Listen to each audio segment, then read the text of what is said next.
প্রতিদিনই লাশ পড়ে যাচ্ছে।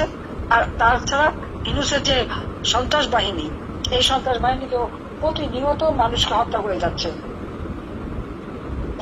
মানে মনে হলো কোনো নাই, যে কোনো সময় যে কেউ ঘরে ঢুকবে, লুটপাট করবে এবং বাধা দিলে তাদেরকে হত্যা করে আসবে।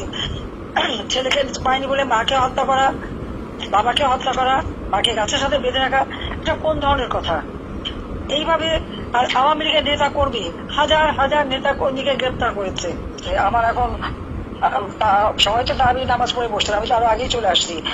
আমাকে এখন নামাজও পড়তে হবে, আবার সেই ভোরাত চোটে সেহরি করতে হবে, রোজা রাখতে হবে। আমি তো সারাদিন রোজা ছিলাম। এই রোজা মুখে সবাইকে আমি ধন্যবাদ চাই। আমি আবার আসবো, তবে আমি এভাবে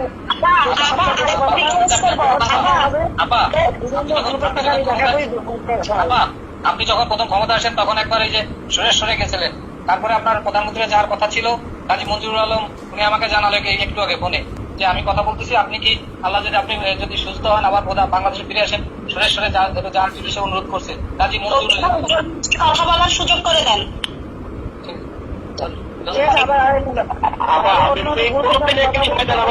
শোনা যাবে।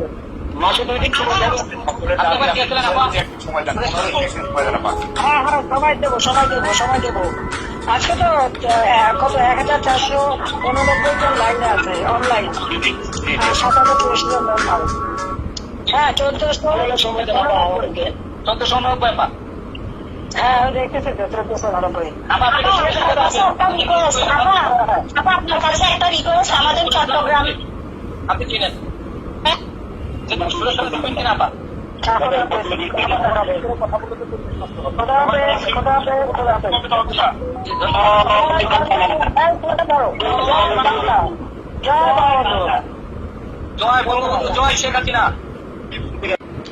আমার উপর দোষারোপ করা হয়। আজকে হত্যাকাণ্ডের যদি তালিকা নেন, ইউনূসের আমলে সব থেকে বেশি হত্যাকাণ্ড ঘটেছে।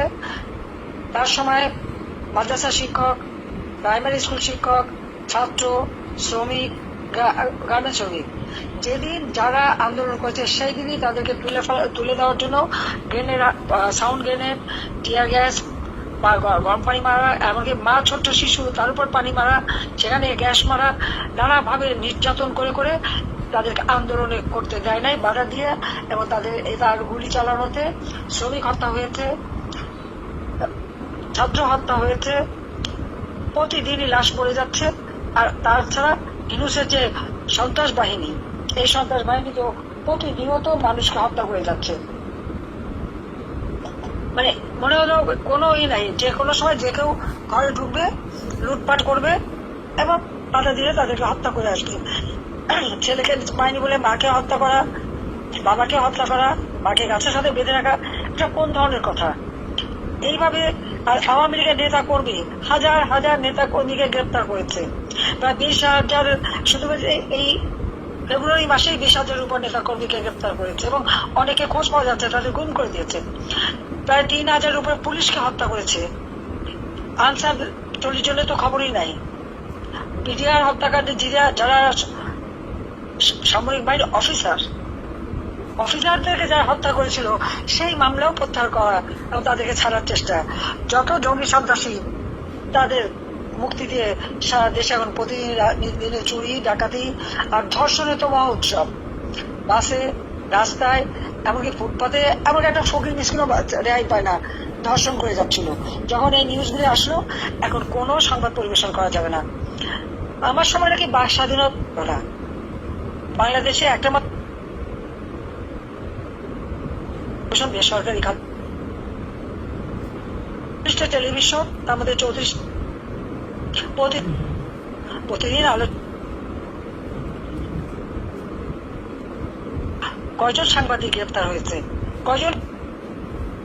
কয়জন সাংবাদিক অ্যাক্রেডিটেড হয়েছে? একজনও দেখাতে পারবে না। কিন্তু এখন 1,000-এর মতো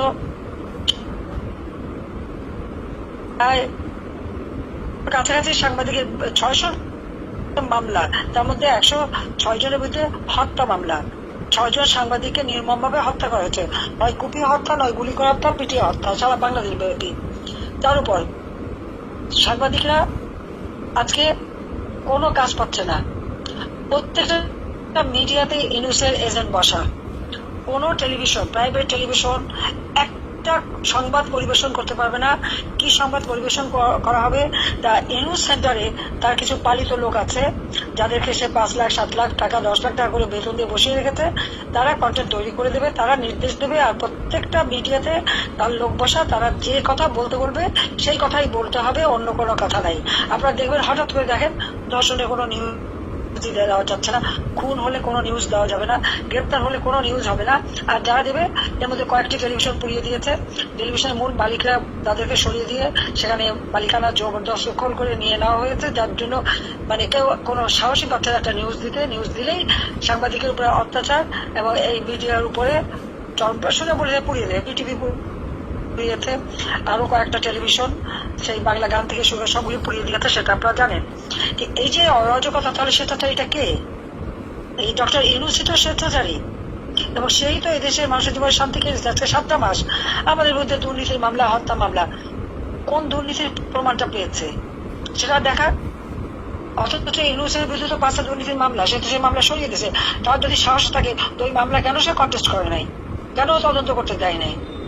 করতে দিলেই তো তার আসল চেহারা বেরিয়ে যাবে, তার ওই গুটি গুটি চেহারা আর থাকবে না, সেটা তারা জানে। আজকে পরিকল্পিত ভাবে সে মানে কি কোটা বিরোধী আন্দোলন, এখন কেন কোটা দেওয়া হচ্ছে? কারা মারা গেছে তাদের কোটা দেওয়া হবে। যে আওয়ামী লীগের যে প্রায় 3-4 হাজার নেতা কর্মী এবং তাদের পরিবারকে যে হত্যা করা হয়েছে, ওই তার তো বিচারও চাইতে পারে না। এরা কি মানুষ না? বাংলাদেশের জন্য কি তাদের কোনো অবদান নাই? আজকে মামলাটা পর্যন্ত করা যাবে না, মামলা নেয় না, মামলা করতে গেলে উল্টো মায়ের খেতে হয়। এরকম স্বেচ্ছাচারিতা বাংলাদেশে সেই 1971 সালে হানাদার পাকিস্তানি বাহিনী ছিল তখন চলেছে, আর এখন চলছে। আজকে আমি আপনাদের অনেকের কথা শুনলাম যে কিভাবে নির্যাতনের শিকার আপনার হয়েছে। কারণ এই বৈষম্যহীন নাকি আলোচনা, অথচ চরম বৈষম্য। নতুন একটা দল করেছে, ক্ষমতায় বসে দল করা। ডিসিদের কাছে চিঠি গিয়েছে, তাদের লোকদেরকে মিটিংয়ে নিয়ে আসার জন্য বাস দিতে হবে, গাড়ি দিতে হবে এবং তাদেরকে মিটিংয়ে পাঠাতে হবে। এবং যাদেরকে দিয়ে এই ক্ষমতা দখলের জন্য হত্যাকাণ্ড ঘটিয়েছে, লুটপাট, চরম দুর্নীতি, এক একজন তো মোটা টাকার মালিক হয়ে গেছে, যার কিছুই ছিল না। কেউ 3খানা বাড়ির মালিক, দেশে